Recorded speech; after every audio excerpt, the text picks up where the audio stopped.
বন্ধুরা, আমাদের প্রায় বাড়িতেই পেয়ারা গাছ রয়েছে। বাগান তো অনেকেরই থাকে।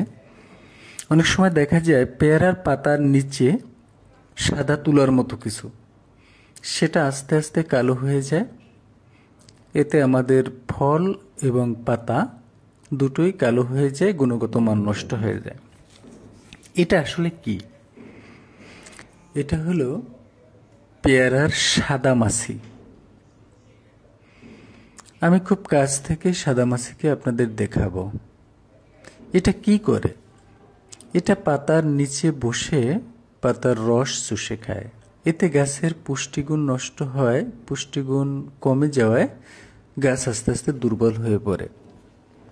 সে শুধু রস খেয়ে থেমে থাকে না, সে এখানে এক ধরনের রসালো পদার্থ ত্যাগ করে, যেটাকে বলা হয় হানিডিউ।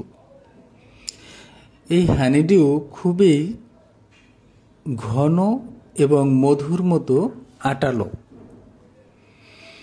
এই আটালো পদার্থে এক সময় ছত্রাকের আক্রমণ ঘটে।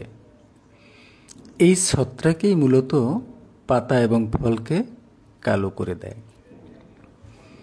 এটা কিভাবে দমন করবেন? এটা দমনের সহজ একটা উপায় হলো সাবান পানি। 1 লিটার পানিতে মাত্র 5 গ্রাম সাবান গুলে আপনি ভালো করে স্প্রে করে দিলে এর আক্রমণ থেকে রক্ষা পেতে পারেন।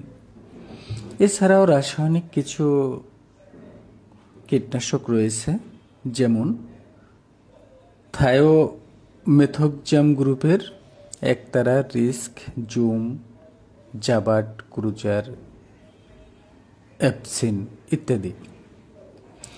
ইমিডাক্লোরোপিড গ্রুপের ইমিট্যাপ, টিডো, অ্যাডমায়ার, বিল্ডর, এম্পায়ার এগুলোকে ব্যবহার করা যেতে পারে।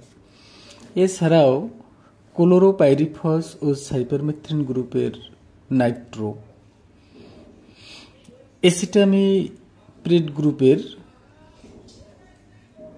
ছিনলিপ, তুন্ড্রা, রেজিম, মানিক, চন্দ্র এরকম বিভিন্ন রকমের কীটনাশক ব্যবহার করেও আপনি প্রতিকার পেতে পারেন।